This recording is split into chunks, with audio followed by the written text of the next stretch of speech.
ఆయన ఆయా రీతిలుగా పరిచయలో వాడుకున్న దాన్ని బట్టి మహిమగంత ప్రభావాలు దేవునికి చెల్లును గాక.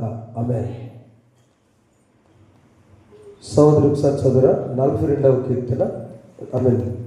సోదరి పద్మ బిడ్డ వచ్చి 42వ అధ్యాయం, యెషయా గ్రంథం 42వ అధ్యాయంలో ఒక మాట చదువుకుందాం. రండి. వాక్య భాగం చాలా ప్రాముఖ్యమైన భాగం. ఒక్క వచనమే ఇది ధ్యానంలో మొదటి నుంచి చదువునా మైక్ తీసుకు పెద్దగా లైన్లో పెట్టాను. ఇదిగో నేను ఆదుకోను నా సేవకుడు, నేను ఏర్పరచుకున్న వాడు, నా ప్రాణములకు ప్రియుడు, అతని యందు నా ఆత్మ ఉంచి ఉన్నాను, అతడు అన్ని జనులకు న్యాయం కనపరచును. చాలా ప్రార్థన. పరిశుద్ధుడానికి స్తోత్రం. కొద్ది మాటలు ధ్యానం చేయవద్దు, మీరు మాతో ఉండండి.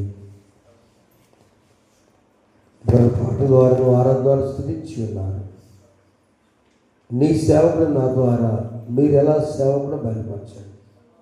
యేసునామములో వేడుకొచ్చున్నాం తండ్రి, ఆమేన్. ఆరాధన నడిపిన సోదరి కూడా తెలియజేస్తున్నాను. చదువుల వాక్య భాగంలో తండ్రి అయిన దేవుడు తన కుమారుని ఒక సేవకునిగా పరిచయం చేయటం అనేటువంటిది ఈ యెషయా ద్వారా పలికిన మాట. 42వ అధ్యాయంలో మొదటి వచనం, behold he is my servant.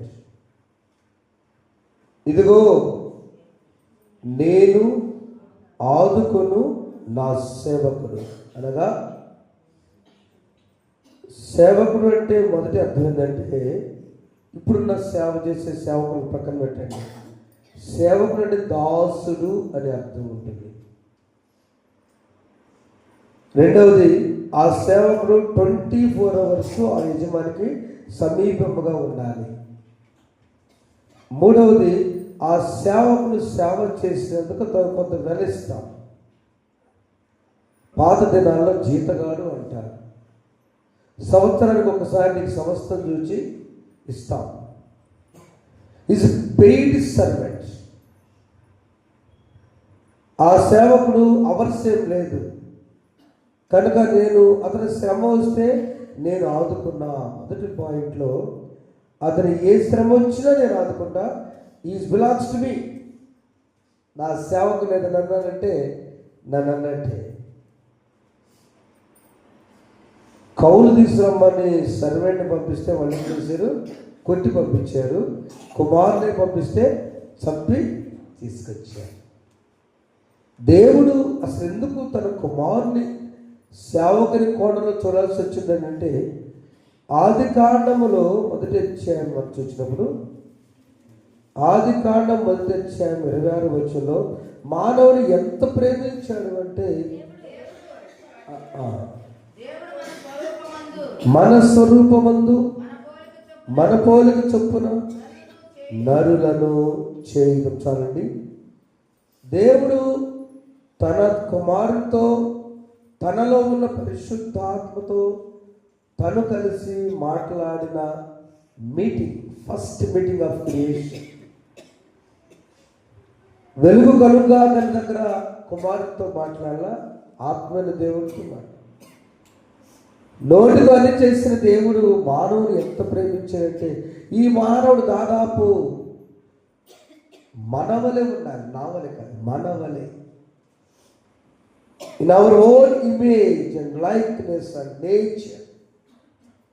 మన పోలిక, మన స్వరూపము, మన స్వభావము. దేవుని స్వభావం ప్రేమించడం, క్షమించడం. ఆయన స్వభావంలో మార్పు ఉండదు. రెండు, దేవుని స్వభావంలో మార్పు ఎలా ఉండదు. దేవుడు లోకం మొత్తాన్ని, మానవుడైనటువంటి ఒక వ్యక్తి ప్రేమించంటే మానవ ఫ్యామిలీసే కదా మనంతా కూడా. ఆ మానవ కుటుంబాన్ని ప్రేమించాడు.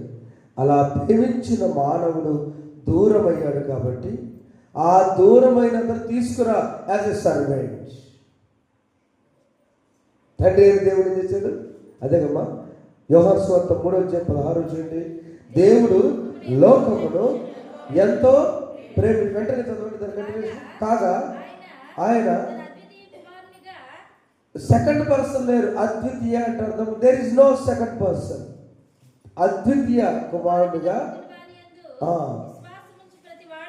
ప్రతి వాడును అంతే. తనలో ఉన్న కుమారుని దేవుడు లోకమును ఎంతో, లోకం అంటే మానవులంతా, మన పోలిక చొప్పున మన స్వరూపమందు మానవులకు అందరూ, పుట్టబోయేవారు, పుట్టినవారు, గతము, ప్రస్తుతము, భవిష్యత్తు, ఆల్. అందుకని యేసుక్రీస్తు అందరికీ ప్రభు. Christ is for all. ఆ ప్రభు అయినటువంటి ఆ సేవకుడు జననం చూద్దాం. మొదటిగా ఎక్కడ జన్మించాడు ఆయన? సత్రంలో జన్మించాడు. చూడండి, ఎంత దీని సృష్టిలో శుభ్రంగా రావాల్సిందే. ఈ లోకమే నీవు మాకు ఇచ్చిన సత్రమయ్యా, ఆ సత్రములో యేసయ్యా నీకు స్థలమే దొరకలేదయ్యా, ఎంత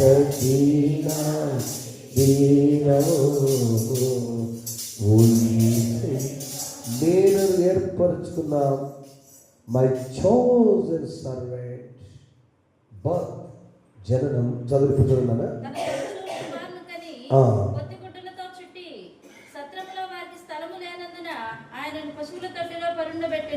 బొత్తి గుడ్డలు అంటే 2-3 రకాలు చెప్తారు వేదాంత పండితులు. వ్యాపారం చేసి బట్టలన్నీ అయిపోయిన తర్వాత అక్కడ వదిలేసి వెళ్ళిపోతారు కొన్ని మొక్కలు, వాళ్ళు తీసుకెళ్తారు. ఆ వ్యాపారస్తుల కోసమే గుర్రపు స్టాండ్ కట్టారు అక్కడ. కారు స్టాండ్ ఎట్లా ఉంటుందో రైల్వే స్టేషన్లో, ఎయిర్పోర్ట్లో ఆ అద్దిచ్చి ఆ కారు ఆ భాగం పెయింట్ వేసి చూస్తారు, చూస్తారా ఇంతవరకు? అని అలా గుర్రపు శాలని, పశువు శాలని మనం గొడ్లకు వస్తాం కాదు. వాళ్ళకి వెళ్ళేటప్పుడు వ్యాపారం వైపు ఆ 7 రోజులు 5 రోజులు వెళ్ళేటప్పుడు కొన్ని గుడ్డలు వేస్తారు. ఎంత దీనాతి దీనం అంటే హిస్ బాత్ ఈస్, ఒక సేవకుడుగా జన్మించకపోతే రాజుగా పరిగణిస్తే నేను ఏర్పరచుకున్న నా సేవకుడు నేను ఆదుకునే తన జననములో గుడ్డలు కూడా కొనలేని స్థితి యోసేపు మరియలు. బట్ నేను ఆదుకుంటా. సోదరి సోదరులారా, ఉదయకాలంలో ఈ సందేశం మొదటి భాగంలో God's chosen and empowered servant, నేను ఏర్పరచుకున్న సేవకుడు కాదు, అధికారం కూడా ఉంది ఆయనకి. అయితే మీకు కనిపించినట్లుగా ఆయన దీనాతి జననం, ఆ సత్రమందు స్థలము లేనందున అదే పొత్తికుడలతో తీసుకుని వెళ్ళి అక్కడ పెడతారు. ఆ సాంప్రదాయం ఇప్పుడు మన పెద్దవాళ్ళు కూడా ఉంది.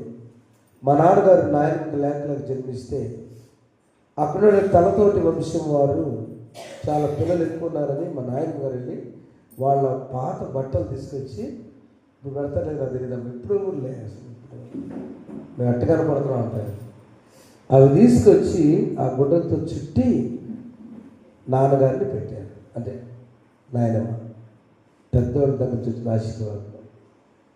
వాళ్ళ బంధువులు ఒకళ్ళు చనిపోతే మొన్న నాకు కబురు రాలేదు, తెలియకుండా నాన్నగారి 10వ తారీఖు చనిపోయిన అందరూ వెళ్ళాము. అందరూ కష్టంగా, నేను చెల్లి అమ్మ అందరూ. ఆమె కబురు తెలియదా, దేనో కబురు మాకు చెప్పండి, జ్ఞాపకాలు కూడా చెప్పాలి. ఫ్యామిలీ మొత్తం ఉన్నాం అక్కడ తల్లిగారికి సాక్ష్యం చెప్పారు. కొత్తగా వివాహమై కాలంలో ఆదరించుకొని బట్టలుకొని వస్తూ ఉంటే, అంటే ఆదరికి పనిపిల్లి వస్తుంది ఎట్లా తెలియదు, ఈ చనిపోయిన విజయమత్తమ్మ లాక్కొని చుట్టుపట్టుకుని వచ్చిందంట. నడుచుకుంటే కాళ్ళు చేయబట్టుకుని ఒక వదిలేసి వెళ్ళిపోయింది. ఆ వస్తుంటే అప్పుడు ఆ ఆంటీ లేకపోతే నేను చచ్చిపోయిందని అమ్మని నాకు ఎవరు చెప్పలేదమ్మా, ఆ బ్రతుకున్నప్పుడు ఏం చేసేదానికి నేను అన్నా, అయ్యా నాకు గుర్తురాల. కానీ ఎప్పుడు నేను చివరిలో స్వతంత్రంగా ఏందిరా నా మేనకలు తెచ్చేది, ఎప్పుడు 50 ఇస్తే 20 ఇస్తే అక్కడ సరిపోతున్నది కాకమ్మలాగా. ఆ వంశులు చెప్పా, మీ బట్టలు మా నాన్నగారికి వేసినారంటే, అయ్యా అట్లా అనుకోకండి, మీరు చాలా ధనవంతులు కావచ్చు, ధనవంతులు అర్థం కూడా చెప్తున్నా, ధనవంతులు కావచ్చు, మీ బట్టలు ఆ పొత్తి బట్టలకి మా నాన్నగారు చుట్టారు తరతశుభ్రుడు అన్నారు. ఎంత దీనులు వచ్చేది ప్రభువారు. Is my love. రెండవ భాగం చూసినప్పుడు అదే 42వ అధ్యాయంలో యెషయా గ్రంథంలో మనం చూస్తే 2-3 వచనాలు 2-4 చూస్తే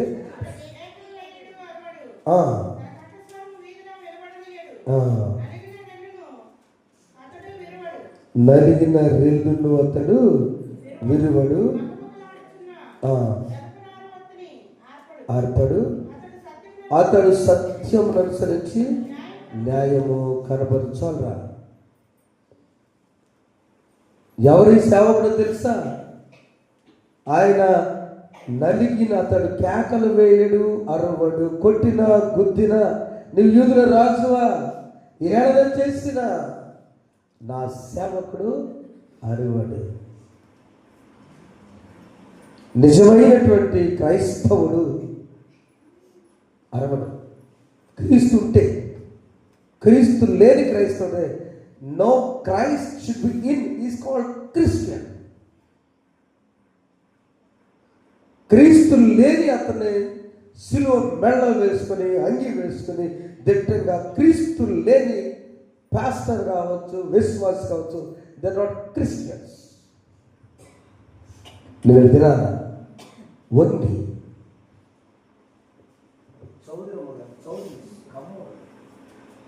ఏ ఊరిని జాతి తప్పు చేస్తాడు సేవకుడు అడిగితే 500 మంది మధ్య దేవుడికి రాత్రి రీడింగ్ చెప్తే చెప్పు కడుపుతుంది సార్, ఎందుకు మనం బయటకు మాకు ఆశీర్వాదం చెప్పడం. ఒకసారి ఎంతటి వాళ్ళు అండి మనం దేవుడు తెలుసుకున్న తర్వాత, దేవుడు తెలుసుకున్న తర్వాత వాడు వంగి యేసు ఏం చెప్పాడు? శిష్యుల పాదాలు పట్టుకున్న, ముందెట్టుకోవడం ఆయన రుమాలు కట్టుకున్నాడు. ఎందుకు తెలుసా? సర్వెంట్, సేవకుడు. తర్వాత ఏం చేశాడు ఆయన? వంగి ఆయన పాదాలు, నాలాగా మీరు వంగండి. ఒక సేవకుడి దగ్గర ఎవరికి నిలబడు, నాకు తెలియదు సంగతి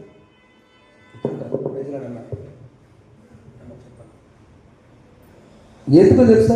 ఎవరైనా అడిగాడు, నేను అరబాబు వచ్చాడు, చాలా భోజనం చూసి పంపించాను అని అనిపిస్తాడు. ఎప్పుడు ఏం చేస్తాను అయ్యాను అన్న ఆయన ఆగేటట్ల నమ్మండి, సత్యం. ఏం చేస్తాను బాంబేలో చేశాను, చేస్తూ ఉంటే మళ్ళీ వచ్చాను. తమ్ముడా ఏమి ఎక్కడ నేర్పినారండి? మై సర్వెంట్, ధనవంతుడు ఇంటి కూడా ఆయన దరిద్రుడయ్యాడు. మళ్ళీ దాని తర్వాత వచ్చేటానికి నా సేవకుడు. రెండవది ఆయన భాగంలో ఆయన ఎలాంటి విశ్వాసపు పరిచర్య, ద ఫెయిత్ఫుల్ మిషన్. ఆ విశ్వాస పరిచర్యలో నీతి న్యాయమును పరిపాలిస్తూ ఆయన వినయము విధేయత వస్తూ షమ్మి డిజైన్ చేసేది సందేశంలో వినయానికి విధేయత ఏంటమ్మని డిస్కస్ చేస్తూ వస్తున్నాను నేను ఊరికి మాట్లాడుతుంటే. వినయం అనేటువంటి మొదటి మెట్టు జడ్ ఏంటో తెలుసా? విధేయత. యేసు ప్రభు, నాయన నా సేవకుడిని వెళ్ళాలయ్యా తండ్రి చెప్పాడు, వచ్చారు ఆయన. శిలువ పైన పలికిన 6వ మాటలో సమాప్తమైన విధేయత, యాక్టివిటీ. నేను ఎలా చెప్పాలి నాకు అర్థం కావట్లేదు. అమ్మ రేపు కొద్ది కాఫీ కాస్తున్నారా వింటాను అయ్యారు. అది ఎప్పుడు సుఖపూర్వకంగా మారిందంటే కాసుకొచ్చిన తర్వాత విధేయతగా, అప్పటి జరిగినప్పుడే అది విధేయత. నా సేవకుడు మొదటిగా నేను ఏర్పాటు చేసుకున్నాను. రెండవది నా సేవకుడు విశ్వాస పరిచర్యకు నేను ఆయన అన్నది కూడా మాట నోరు తెరవలేదాయి ప్రేమ బదులు పలుకలేదాయ ప్రేమ. ఎవరి సేవకుడు? మాట్లాడని సేవకుడు, వినయము కలిగిన సేవకుడు, విధేయత కలిగిన సేవకుడు. మూడో భాగం మనం చూసినప్పుడు 5వ వచనం చదవండి.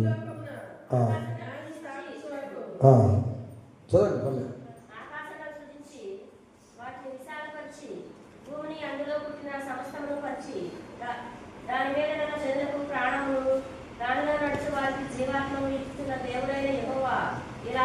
చాలా అదైపోతున్నారు. ఇప్పుడు 4 మీరే చదవండి శివమ్మ గారు.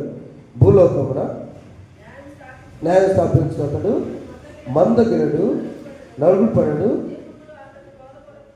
చాలా థ్యాంక్ యూ. 4 వచ్చిన కూడా మాట, ద్వీపములు వేరు ద్వీపములు అంటే ఏంటి? ఐలాండ్సా?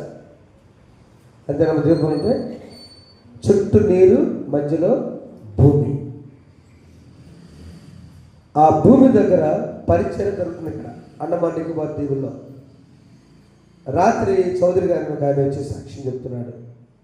వాళ్ళు టాబ్లెట్లు తెచ్చుకోవాలంటే పడవలు వెళ్ళి తెచ్చుకోవాలి. వారికి భోజనం కావాలంటే చాలా కిటికలు అది చూసి వచ్చి మన తెలుగు సేవ, ఆయన కూడా తెలుగుడే, ద్వీపముల మధ్య సేవ జరుగుతున్న పరిస్థితి లేని వాళ్ళు సేవ చేస్తున్నారని వారికి సేవ గురించి సాక్ష్యం చెప్పించారు కొంతసేపు. ఇప్పుడు నార్త్ ఇండియాలో చేస్తున్నాడు. దేవుని స్తోత్రం. ఈ ద్వీపములన్నీ కూడా అక్కడ జరుగుతున్న అతని బోధన కొరకు కనిపెట్టును. మీ బంధువులు అనేటువంటి ద్వీపం లైట్స్ కాదు. మీ కుటుంబాలలో మీరు ఏ బోధ క్రిస్మస్ ఇవ్వబోతున్నారో, ఏ సందేశం చెప్పబోతున్నారో, అదేందయ్యా యేసు క్రిస్మస్ ఎవరు తెలియదంట కాదు, నిన్ను చూడాలి వారు క్రిస్మస్. వినయము, విధేయత, కరుణ, ఈ సేవలు కలిగిన చెప్పడం ఒకసారి. ఆయన కరుణ కలిగిన సేవకుడు. మార్సిఫుల్ సర్వ్. Thank you. నువ్వు కొట్టే కూర్చోండి. మార్సిఫుల్ సర్వెంట్, కరుణ కలిగిన సేవకుడు.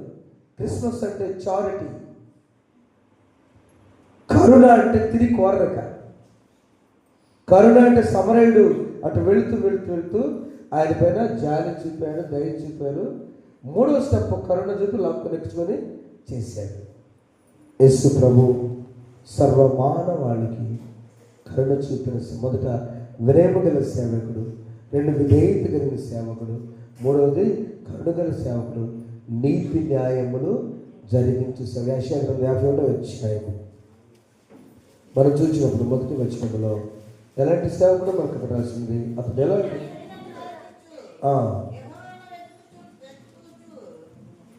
చదువురా. నీతిని అనుసరించు యెహోవాను వెలుచున్న వారులారా నా మాట విను. చాలు. నీతిని అనుసరించే జీవితం జీవించాలి, న్యాయముగా ఉండే జీవితం జీవించాలి. ఈ నీతి న్యాయాలనే మాటలు పెద్ద మాటలు, మనకు అర్థం కావు, మనం చేయలేము, చేస్తున్న డిజైన్ చేయలేము. Righteous and justice.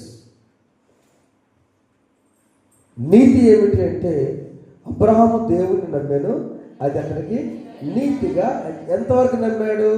దేవుడు ఆ కార్యం జరిగించే వరకు నమ్మాడు. మధ్యలో ఎక్కడ కూడా డిసప్పాయింట్మెంట్ లేదు.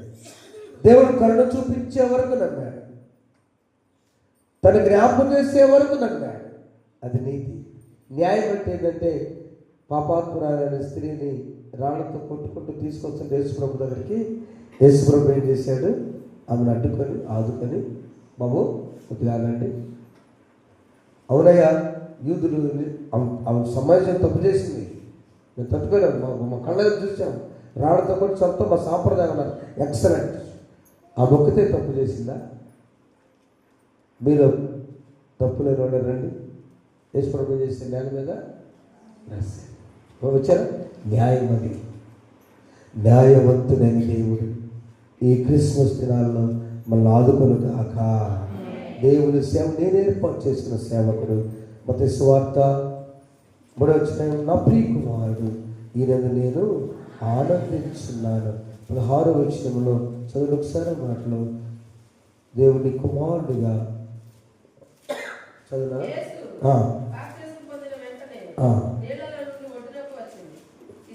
ఇదిగో ఆకాశము తెరవబడింది, దేవుని ఆత్మ పావురం వలె దిగి చూచెను, మరియు ఇదిగో ఈయనే నా ప్రియ కుమారుడు, ఈయనను నేను స్టార్ట్ చేశాడు. నా ప్రియ కుమారుడు వర్క్. ఈయన పరిచర్య భూలోకంలో 30 సంవత్సరాలు ఒక కుమారునిగా ఉన్నాడు. యోసేపు మరి దగ్గర ఒక సహోదరిగా పనిచేశాడు. మామూలు యేసే, నజరేయుడైన యేసే. ఈజ్ వెరీ ఆర్డినరీ మ్యాన్, పరిశుద్ధుడు. కానీ ఎప్పుడైతే ఆత్మ దిగి వచ్చి ఆయన పరిచర్య ప్రారంభించిన సేవకుడు, ఈ స్టార్టెడ్ ఫర్ మినిస్ట్రీ.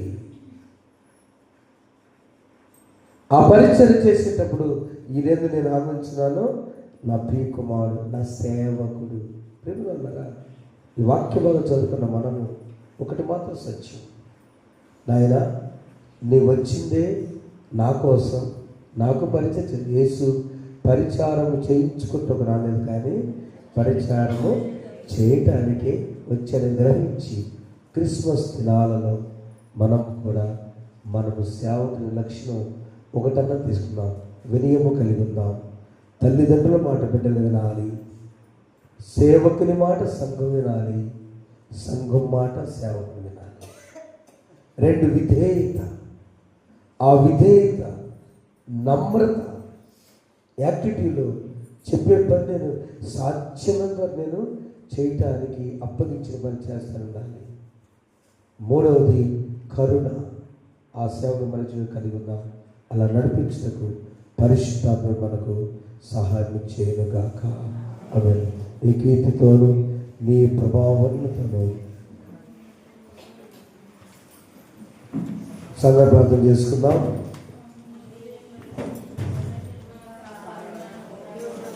మా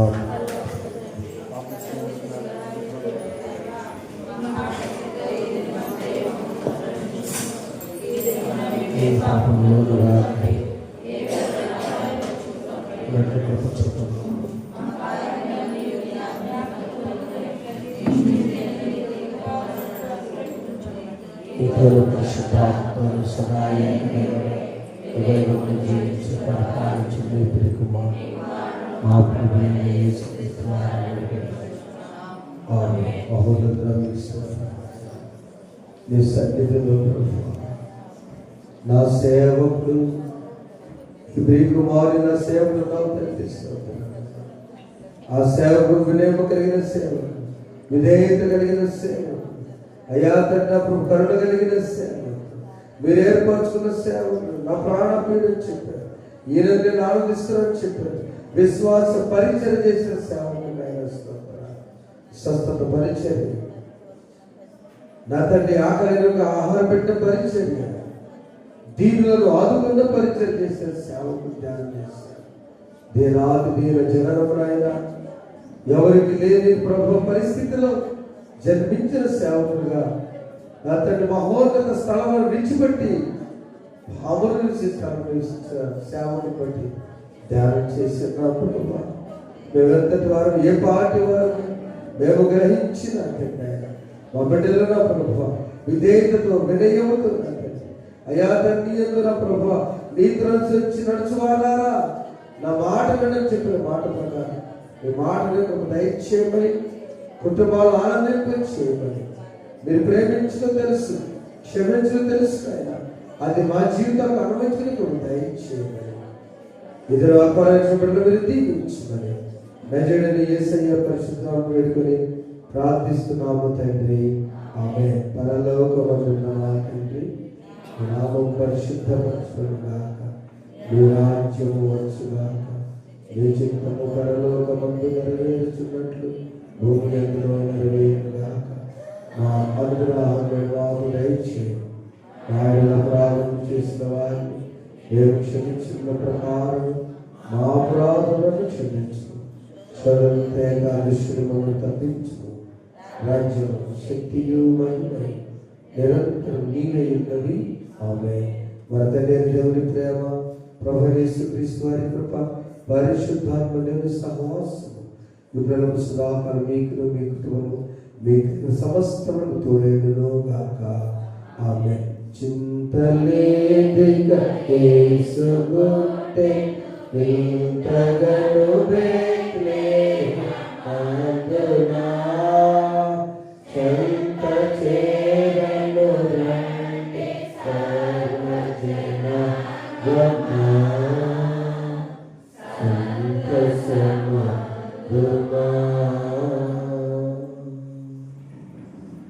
భగవేశ్వర అందరికీ